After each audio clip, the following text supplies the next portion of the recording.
Price the lord. ಯೇಸು ಕ್ರಿಸ್ತನ ಜೀವವುಳ್ಳ ನಾಮದಲ್ಲಿ ನಿಮ್ಮೆಲ್ಲರಿಗೂ ನಮ್ಮ ಜೀಸಸ್ ಲವ್ಸ್ ಪ್ರೇಯರ್ ಮಿನಿಸ್ಟ್ರೀಸ್ ಮೂಲಕ ವಂದನೆಗಳನ್ನ ಸಲ್ಲಿಸ್ತಾ ಇದ್ದೇನೆ. ದೇವರು ಏರ್ಪಡಿಸಿಕೊಟ್ಟಂತ ಈ ನೂತನ ದಿನಕ್ಕಾಗಿ ದೇವಾದಿ ದೇವರಿಗೆ ನಾನು ಮಹಿಮೆಯನ್ನು ಸಲ್ಲಿಸುವಳಾಗಿದ್ದೇನೆ. ಪ್ರಿಯರೇ, ಕಳೆದ ರಾತ್ರಿ ಎಲ್ಲ ದೇವರು ಸುಖ ನಿದ್ರೆಯನ್ನು ಒದಗಿಸಿಕೊಟ್ಟು ಈ ಅತ್ಯಮೂಲ್ಯವಾದಂಥ ಸಮಯದಲ್ಲಿ ಈ ಮುಂಜಾನೆ ನಮ್ಮನ್ನು ತಟ್ಟನೆ ಎಬ್ಬಿಸಿ ಸಜೀವವಾಗಿ ಇರಿಸಿದ್ದಾರೆ. ಆಮೇನ್. ಅದಕ್ಕಾಗಿ ದೇವರಿಗೆ ಸ್ತೋತ್ರ. ಆತನು ನಮ್ಮ ಮೇಲೆ ಒಂದು ಉದ್ದೇಶವನ್ನು ಇಟ್ಟಿದ್ದಾರೆ.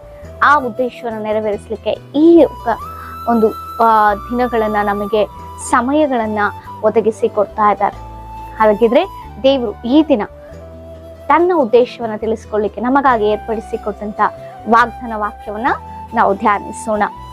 ಯೆಶಾಯನು ಬರೆದ ಪ್ರವಾದನೆ ಗ್ರಂಥ 30ನೇ ಅಧ್ಯಾಯ 18ನೇ ವಚನ. ಯೆಹೋವನು ನ್ಯಾಯ ಸ್ವರೂಪನಾದಂತ ದೇವರು, ಆತನಿಗಾಗಿ ಕಾದಿರುವವರೆಲ್ಲರೂ ಧನ್ಯರು. ಆಮೇನ್. ಹಲ್ಲೆಲೂಯಾ. ದೇವರಿಗೆ ಸ್ತೋತ್ರ. ನನ್ನ ಜೀವ ಉಳ್ಳ ದೇವರು ನ್ಯಾಯ ಸ್ವರೂಪನಾದಂತ ದೇವರು. ಆತನು ನ್ಯಾಯವನ್ನು ಒದಗಿಸಿ ಕೊಡುವಂತ ದೇವರಾಗಿದ್ದಾರೆ. ಪ್ರಿಯರೇ, ಹೌದು, ಈ ಇಹಲೋಕದಲ್ಲಿ ನಾವು ನೋಡುವಾಗ ಎಲ್ಲಿ ನೋಡಿದ್ರೂ ಅನ್ಯಾಯ, ಅಕ್ರಮ, ವಂಚನೆ, ಮೋಸ ಇವುಗಳನ್ನೇ ನಾವು ನೋಡ್ತಾ ಇದ್ದೇವೆ. ಹೌದಾ? ಒಂದು ಬಸ್ಸಲ್ಲಿ ಪ್ರಯಾಣ ಮಾಡಿದ್ರು ಕೂಡ, ಸೊ ಯಾವುದೋ ಒಂದು ಪರ್ಚೇಸ್ ಮಾಡಬೇಕು ಅನ್ಕೊಂಡ್ರು ಕೂಡ ಎಲ್ಲಿ ನ್ಯಾಯ ಸಿಗುತ್ತೆ ಅಂತ ನಾವು ಅನ್ಕೊಂಡ್ರು ಕೂಡ ಅಲ್ಲಿ ಅನ್ಯಾಯ ನಡೀತಾ ಇದೆ. ನಾವು ತಿನ್ನೋ ಊಟದಲ್ಲಿ ಕೂಡ ಅನ್ಯಾಯ ಇದೆ. ಹೌದಾ? ಕಲಬೆರಕೆಗಳಿದೆ. ಸೊ ಅದನ್ನ ಕೂಡ ನಾವು ಸೇವಿಸ್ತಾ ಇದೀವಿ. ದುಡಿತಾ ಇರೋದು, ಸೊ ಆ ದುಡಿತದಲ್ಲೂ ಕೂಡ ಮೋಸ. ದುಡಿಯತಕ್ಕೆ ತಕ್ಕ ಒಂದು ಪ್ರತಿಫಲ ಕಷ್ಟಾರ್ಜಿತ ಅನುಭವಿಸ್ಲಿಕ್ಕೆ ಆಗ್ತಾ ಇಲ್ಲ. ಎಲ್ಲಿ ನೋಡ್ರು ಮೋಸ, ಅನ್ಯಾಯ, ಅಕ್ರಮ ನೋಡ್ತಾ ಇದೆ. ನೀವು ಕೂಡ ಅಂತಹ ಅನ್ಯಾಯಕ್ಕೆ ಒಳಗೊಂಡಿದ್ದೀರಾ? ನಿಮ್ಮ ಜೀವನದಲ್ಲಿ ಸೊ ನಿಮಗೆ ಅನ್ಯಾಯ ಆಗಿದೆಯಾ? ಯಾಕೆ ಬದುಕು, ಯಾಕೆ ನನಗೆ ಇಂಥ ಅನ್ಯಾಯ ನಡೀತಾ ಇದೆ ಅಂತ ಅಂದ್ಕೊಳ್ತಾ ಇದ್ದೀರಾ?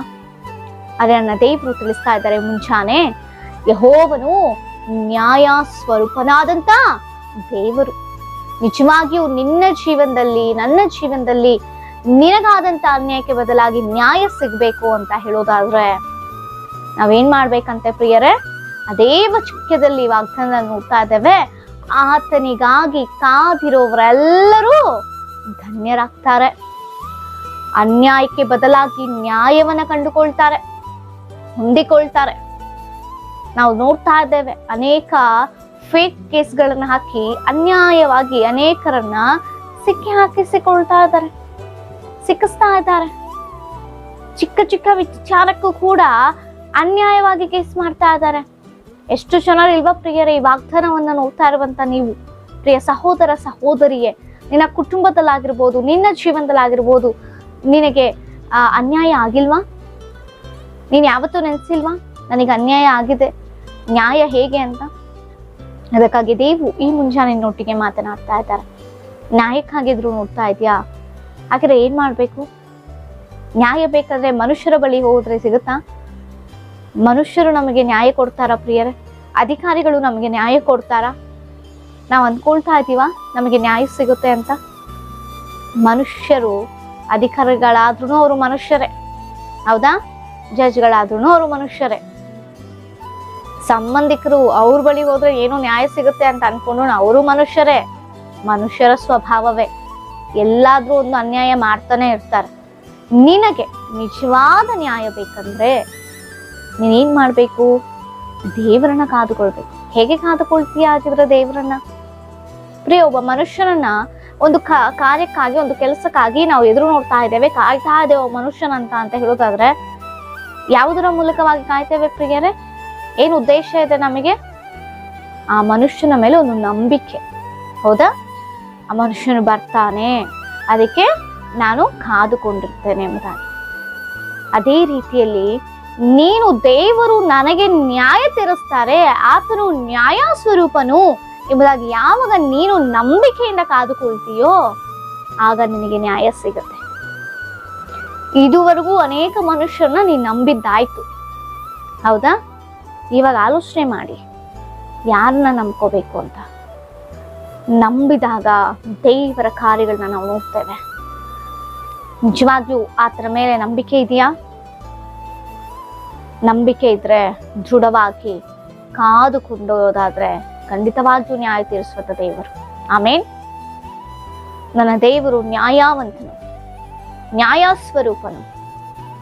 ಎಲ್ಲೂ ಕೂಡ ಅನ್ಯಾಯ ಇಲ್ಲ. ಮನುಷ್ಯರೇ ನೋಡ್ಬೋದು. ಎಷ್ಟು ನಂಬ್ತಾ ಇದೆಯಾ ನಿನ್ ದೇವರನ್ನ? ನಿನಗೆ ಆಸೆ ಉಂಟಲ್ವಾ ನಾನು ನ್ಯಾಯ ಹೊಂದ್ಕೊಳ್ಬೇಕು ಅಂತ? ಒಂದು ಹಣದ ವಿಚಾರದಲ್ಲಿಯೋ ಆಧ್ಯಾತ್ಮಿಕ ವಿಚಾರದಲ್ಲಿಯೋ ಏನೋ ಒಂದು ಚಿಕ್ಕದೋ ದೊಡ್ಡದೋ ಯಾವುದೋ ಒಂದು ವಿಚಾರದಲ್ಲಿ ನಿನಗೆ ಅನ್ಯಾಯ ಆಗಿದೆ ಅಲ್ವಾ? ಇಲ್ಲ ನನ್ನ ಜೀವನದಲ್ಲಿ ಅನ್ಯಾಯನೇ ಆಗಿಲ್ಲ ಅಂತ ಹೇಳೋರು ಯಾರು ಇದ್ದೀರಾ? ಎಲ್ಲರ ಜೀವನದಲ್ಲೂ ಏನೋ ಒಂದು ಅನ್ಯಾಯ ಆಗಿರುತ್ತೆ. ಅದರ ನ್ಯಾಯಕ್ಕಾಗಿ ಅನೇಕರು ಎದುರು ನೋಡ್ತಾ ಇರ್ತಾರೆ. ನಿಜವಾಗಿಯೂ ನಿನಗೆ ನ್ಯಾಯ ಬೇಕಂದ್ರೆ ದೇವರನ್ನ ಕಾದುಕೊಂಡಿರ್ಬೇಕು. ದೇವರನ್ನ ಕಾದುಕೊಳ್ಬೇಕಂದ್ರೆ ಮುಖ್ಯವಾಗಿ ಕ್ರಿಸ್ತನ ಮಕ್ಕಳಾಗಿರುವಂತ ನಮ್ಮೆಲ್ಲರಿಗೂ ಬೇಕಾಗಿರುವಂಥದ್ದೇನು? ನಂಬಿಕೆ. ಎಷ್ಟು ನಂಬ್ತಾ ಇದ್ದೇವೆ ನಾವು ದೇವರನ್ನ? ಎಷ್ಟು ಆದುಕೊಳ್ತಾ ಇದ್ದೇವೆ ನಾವು ದೇವರನ್ನ? ನಾವು ಕಾದುಕೊಳ್ತಾ ಇದ್ದೇವ ದೇವರನ್ನ? ಆ ಧನ್ಯತೆ ನಮಗಿದೆಯಾ? ಇಲ್ಲ ಅಂದ್ರೆ ಬಲವಾಗಿ ದೇವ್ರನ್ನ ನಂಬಿ, ಮನುಷ್ಯನ ನಂಬಿ ಸಾಕಾಯ್ತು. ಈಗ ದೇವರು ಮಾತನಾಡ್ತಾ ಇದ್ದಾರೆ, ದೇವ್ರನ್ನ ನಂಬಿ ದೇವ್ರನ್ನ ಕಾದುಕೊಳ್ರಿ, ನಿರೀಕ್ಷೆ ಇಡ್ರಿ.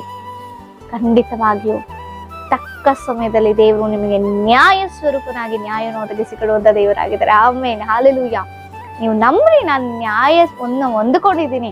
ನಾನು ನಂಬಿರೋದು ಮನುಷ್ಯರನ್ನಲ್ಲ, ಜೀವವುಳ್ಳ ದೇವರನ್ನ ನಾನು ನಂಬಿದ್ದೀನಿ. ಆತನು ನನಗೆ ನ್ಯಾಯ ಸ್ವರೂಪನು, ನನಗೆ ನ್ಯಾಯವನ್ನು ಒದಗಿಸಿಕೊಡುವಂತ ದೇವರು ಎಂಬುದಾಗಿ. ಆಮೇನ್.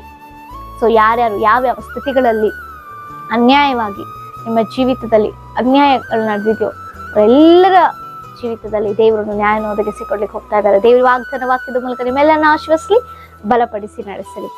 ಸೊ ನಿಮ್ಮ ಏನೇ ವಿಜ್ಞಾಪನೆಗಳಿದ್ರು ನಮಗೆ ಕಮೆಂಟ್ಗಳ ಮೂಲಕ ತಿಳಿಸಿಕೊಡಿ. ನಿಮಗಾಗಿ ನಾವು ಪ್ರಾರ್ಥಿಸುವರಾಗಿದ್ದೇವೆ. ಪ್ರಾರ್ಥನೆ. ಪರಿಶುದ್ಧನು ಮಹೋನ್ನತನಾದ ದೇವರೇ, ನಿಮಗೆ ಸ್ತೋತ್ರ. ಅಪ್ಪ, ನೀನು ನ್ಯಾಯ ಸ್ವರೂಪನಾಗಿ ಪ್ರತಿಯೊಬ್ಬರ ಜೀವನದಲ್ಲಿ ನ್ಯಾಯನ ಒದಗಿಸಿಕೊಡುವಂತ ದೇವರಾಗಿದೆಯಾ. ನೀನನ್ನು ಯಾರು ನಂಬಿ ಅಪ್ಪ, ಯಾರು ಕಾದುಕೊಂಡಿದ್ದಾರೋ ಅವರ ಜೀವನದಲ್ಲಿ ಕಾರ್ಯವನ್ನು ಮಾಡುವಂತ ದೇವರು.